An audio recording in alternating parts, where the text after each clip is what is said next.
اگر میری آواز آپ تک پہنچ رہی ہے تو میرے ہی انداز میں میرے سلام کا جواب دیں اور بیداری کا ثبوت دیجیے. السلام علیکم ورحمۃ اللہ وبرکاتہ. وعلیکم السلام ورحمۃ اللہ وبرکاتہ. کچھ زیادہ ہی ہو گیا ابھی.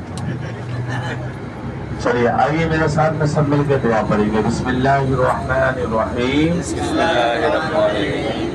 الحمدللہ الحمدللہ سبحان الذی سبحان الذی سخر لنا سخر لنا هذا وما كنا وما كنا له مقرنين له مقرنين وإنا وإنا إلى ربنا إلى ربنا لمنقلبون. دعا کی برکت. جب ہم دعا پڑھتے ہیں تو اللہ کی پناہ میں آ جاتے ہیں اور بڑی سے بڑی آفتیں بھی آنے والے ہوتے ہیں اللہ اسے ٹال دیتا ہے. تو آئیے ہم سارے مل کے ایک اور دعا پڑھیں گے وصول و برکت کے لیے. سب لوگ میرے ساتھ پڑھیں گے. بسم اللہ الرحمن الرحیم. وجعلنا من بین ایدیہم سدا ومن خلفهم صدا فاغشیناہم فهم لا يبصرون.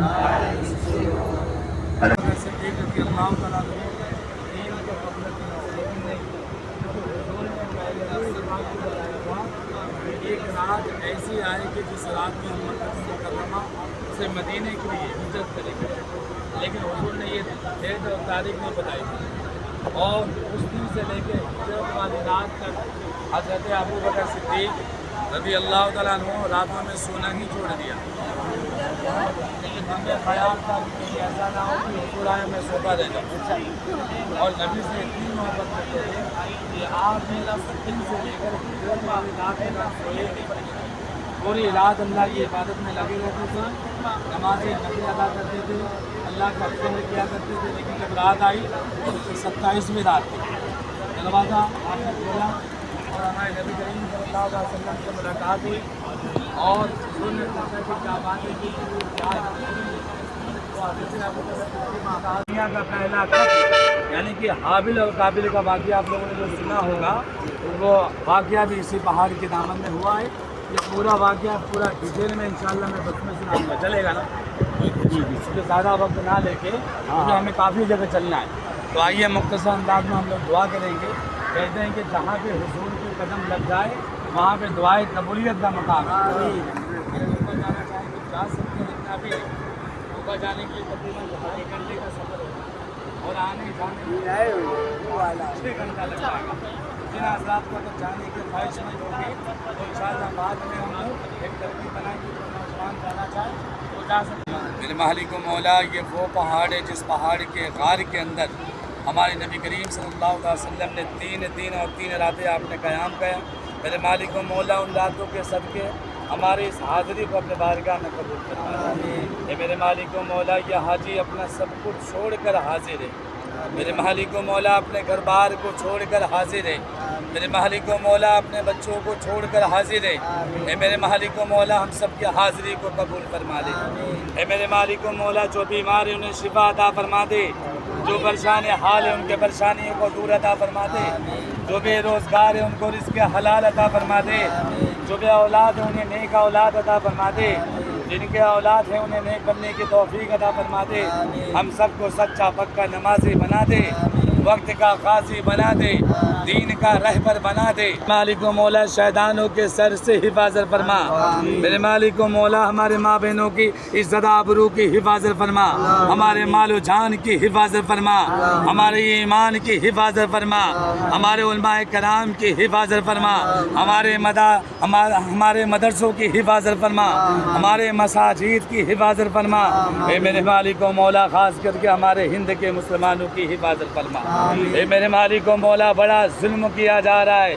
اے میرے مالک و مولا ہمارے بھائیوں کے گھروں کو ڈایا جا رہا ہے، اے میرے مالک و مولا ان کے گندے ناپاک نگاہیں ہمارے مساجد پہ پڑی ہے، اے میرے مالک و مولا ہمارے مساجد کی حفاظت فرما، اے میرے مالک و مولا دین کی حفاظت فرما، ہم سب کے ایمان کی حفاظت فرما، میرے مالک و مولا جتنے حاجی حاضر ان سب کی حاضری کو اپنے بارگاہ میں قبول فرما، اے میرے مالک و مولا ہم تو بڑے گنہگار ہیں، میرے مالک و مولا ہم نے زندگی بھر گناہ کیے، لیکن میرے مولا تیری رحمت تو بہت بڑی ہے، میرے مولا ہمارے گناہ اس رحمت کے سامنے ایک قطرہ ہے، اے میرے مالک و مولا اپنے رحم و کرم سے ہمارے گناہوں کو معاف فرما دے، میرے مولا ہم سارے گناہوں سے توبہ کرتے ہیں، اے میرے مالک و مولا ہمیں سچا پکا نمازی بنا دے، اے میرے مالک و مولا اسلام کا بول بالا کر دے، مالک و مولا اٹھے ہوئے ہاتھوں کی لاج کر لے، میرے مالک و مولا ہم سب کی دعاؤں کو قبول فرما لے، اے میرے مالک و مولا یہ حاجی تیرے بارگاہ میں رو رہے،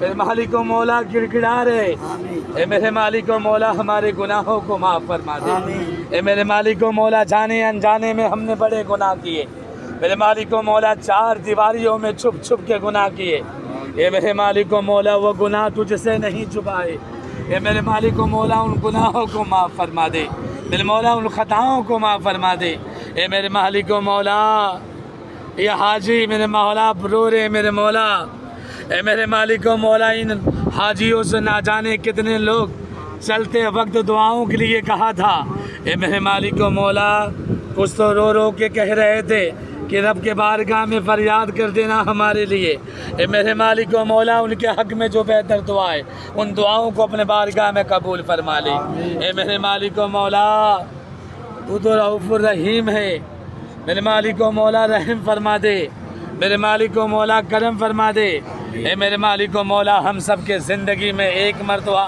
حج کرنے کی توفیق عطا فرما دے، اے میرے مالک و مولا ہمارے اس گروپ کو عمرہ مبارک کو دین دونا رات چوگنا ترقی عطا فرما دے، میرے مالک و مولا ہمارے اس گروپ کو اور برکتیں عطا فرما دے، ہمارے مدثر بھائی کو برکتیں عطا فرما دے، ہمارے بشیر بھائی کو برکتیں عطا فرما دے، ہمارے گڈو بھائی کو برکتیں عطا فرما دے، اے میرے مالک و مولا جتنے بھی اس گروپ میں جڑے ہیں میرے مولا ان سب کو دین دونا رات چوگنی ترقی عطا فرما اور اتنی برکتیں عطا فرما کہ ہر سال ہر گروپ میں ایک غریب حاجی کو لانے کی توفیق عطا فرما دے، اے میرے مالک و مولا جو ہم نے مانگا ہے وہ بھی عطا کر، جو ہمارے حق میں بہتر ہے وہ ساری دعاؤں کو اپنے بارگاہ میں قبول فرما لے، اور ہم سب کے پورے نسلوں میں جو پیدا ہو میرے مولا انہیں بھی کعبے کا حاجی بنا دے، انہیں بھی مدینہ پاک کی حاضری کرا دے، اے میرے مالک و مولا ہم سب کو ماہ رمضان میں ایک عمرہ کرنے کی توفیق عطا فرما دے، ان اللہ و ملائکتہ یصلون علی النبی یا ایھا الذین آمنوا صلوا علیہ وسلموا تسلیما، اللہم صلی علی سیدنا شفیعنا حبیبنا قریبنا مولانا محمد بارک وسلم، صلوا علیہ الصلاۃ والسلام علیک یا رسول اللہ صلی اللہ تعالی علیہ وسلم، سبحان ربک رب العزۃ عما یصفون وسلام علی المرسلین والحمد للہ رب العالمین، لا الہ الا اللہ محمد